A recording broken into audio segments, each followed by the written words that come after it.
तर जळगावमध्ये संस्कृती केंद्र नावानं मतदान केंद्र उभारण्यात आलेलं आहे। आशिया खंडात उंच असलेली जळगाव महापालिकेच्या इमारतीची माहिती देणारं फलक या ठिकाणी लावण्यात आलं आहे।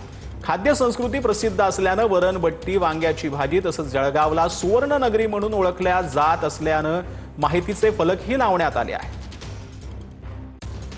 जळगाव महापालिका निवडणुकीसाठी उद्या मतदानाची प्रक्रिया पार पडणार आहे आणि या मतदानाच्या प्रक्रियेसाठी जळगाव महापालिका प्रशासन सज्ज असल्याचं पाहायला मिळत आहे।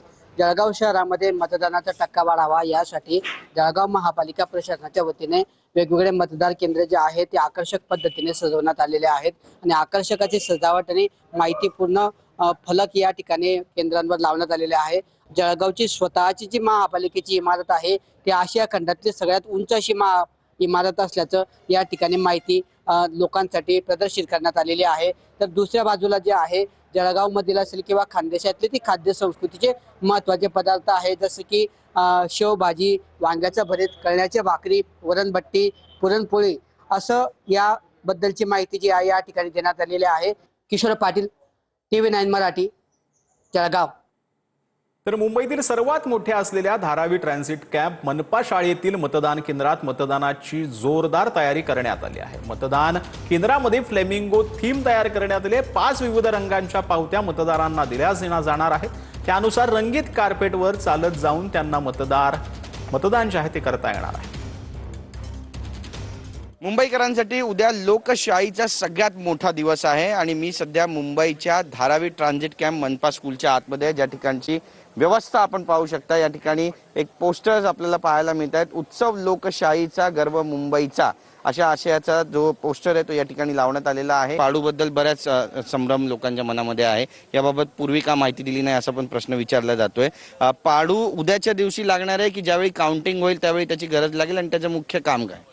पाडू हे जे यंत्र आहे हे सध्या काउंटिंगच्या दिवशीच लागणार आहे। त्याचं फुल फॉर्म असेल प्रिंटिंग ऑक्झिलरी डिस्प्ले युनिट आहे आणि ते जेव्हा कंट्रोल युनिट आपलं काम करणार नाही कदाचित, तर त्यावेळेस पाडूच्या साहाय्याने त्याच्यातला जो रिझल्ट आहे तो डिस्प्ले करण्यात येणार आहे। कॅमेरा पर्सन हरीश नेगीसह गिरीश गायकवाड, TV9 मराठी, मुंबई। तर कल्याण डोंबिवली महापालिका निवडणुकीसाठी प्रशासन सज्ज झाले। कल्याण डोंबिवली महानगरपालिकेत एकूण 122 प्रभागांसाठी 31 पॅनल उभारण्यात आलेले आहेत। कल्याण डोंबिवली महानगरपालिकेच्या 2025-2026च्या सार्वत्रिक निवडणुकीच्या मतदानाची प्रक्रिया उद्या सकाळी सुरू होणार आहे। मात्र याआधीच या ठिकाणी जय्यत अशी तयारी प्रशासनाकडून केली जाते। कल्याण डोंबिवली महानगरपालिकेमध्ये पाहिलं तर 25 अशी ठिकाणे आहेत ज्या ठिकाणी अतिसंवेदनशील अशा मानले जाणारे बूथ आहेत। त्या ठिकाणी देखील मोठ्या प्रमाणात पोलिसांचा फौजफाटा जो आहे तो तैनात करण्यात आलेला आहे। यामुळे उद्या मतदारांनी मोठ्या प्रमाणात या ठिकाणी मतदान करण्यासाठी यावं असं आवाहन देखील आता प्रशासनाकडून केले जात आहे। कॅमेरा पर्सन नागनाथसह सुनील जाधव, TV9 मराठी, कल्याण। नागपूर महापालिका निवडणुकीसाठी मतदान केंद्र सज्ज झालेलं आहे। नूतन भारत विद्यालयातील केंद्रात येणाऱ्या मतदारांच्या स्वागतासाठी गेटपासून रेड कार्पेट टाकण्यात आलं, तसंच सेल्फी पॉइंटही बनवण्यात आलेला आहे। तर नाशिकच्या मालेगावमध्ये मतदान केंद्रावर सुविधांचा अभाव पाहायला मिळतोय। सलीमनगरमधील 9, 10, 11 मतदान केंद्रावर विद्युत पुरवठा खंडित करण्यात आलाय। मालेगाव उद्या महापालिका निवडणुकींसाठी मतदान होणार आहे।